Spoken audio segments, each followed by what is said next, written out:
We're live. Hey guys, Pitmaster here. I'm here with the doc. John, That's good to have you back. I loved New York. I fucking loved it, man. Energy. Hollywood, fun, a lot of fucking crazy people, a lot of fucking wackos and shit, and it's just weak. I mean, it's just a bunch of wackos. It's just not the same. When you're in the city and like Times Square, Rockefeller Center, it's just a different atmosphere. It's a different energy. It's a different electricity. It's dirty as shit, but for some reason that's okay. And then then he was in our dressing room and he's a fun. I mean, some of these guys make it so high. I mean, he won the fucking Olympic gold medal, and he's an outstanding Golden Glove boxer. I mean, he's so good, but he's so humble, and he's just a nice guy. And most of these guys were. Glover's opponent was just a real nice guy, and so was his camp. Me and his camp were hanging out, and it was a great trip. I love being around martial artists. It's like I feel at home around martial artists. I can be myself. I feel safe around martial artists. It was a great trip. Duke Rufus was there. Loved seeing him. Rashad was there. Great talking to him. Even that Gillespie guy who's like 13-0. He's climbing the ladder so high. I mean, to beat a guy like Yancy Medeiros that easily, this guy is fucking good. He's going to be in the top 5 before July. Cerrone's like, he's like pushing a stroller in the like 7-degree temperature through Manhattan with his daughter in the stroller on the day he's fighting. Whatever his pre-fight plan was definitely worked. What is Glover like pre-fight? He's pretty relaxed. He likes to go for a little walk. He likes to drink a lot of coffee and espresso the day of a fight, just to relax. He loves coffee and espresso like Chuck does. But he spends a lot of time with his people. He has a group of people that come with him everywhere. His wife travels with him all the time, Ingrid. And he has a group of friends from Dansbury that make the trek wherever he's fighting.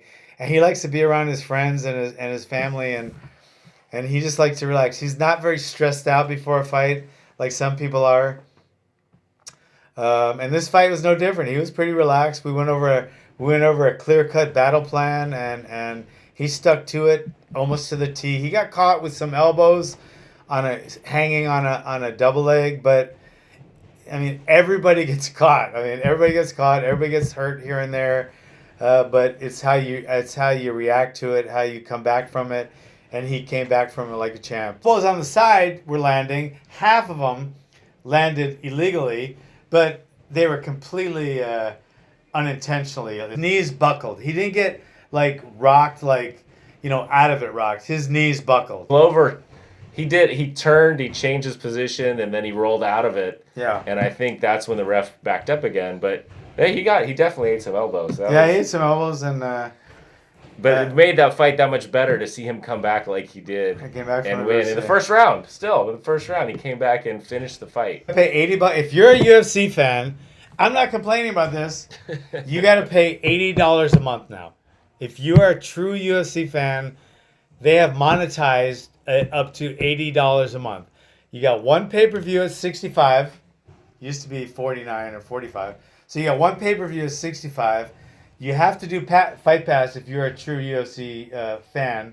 And you have to do ESPN Plus now for $10. So you got $10. You got $5, for ESPN Plus. $10 for Fight Pass. $65 for the once-a-month pay-per-view. So all UFC fans, just alert, I'm just telling you guys, you're going to have to pay $80 a month if you are a true fan. If you are not a true fan... It's $1,000 a year. It is. I didn't think of that. Yeah, it's right. Buzzkill.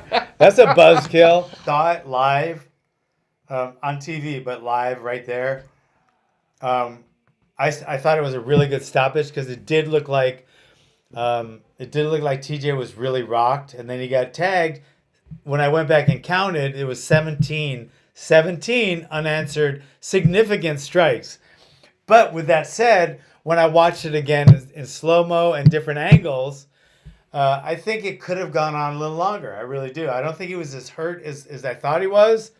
But that referee 17 strikes. What if something terrible happened to TJ, some kind of brain aneurysm, and in court, this poor referee, can you imagine 17 unanswered strikes? If they showed all those strikes in slow motion, 17 of them, with a jury counting them, that is not a good case. Guys, thanks. All right.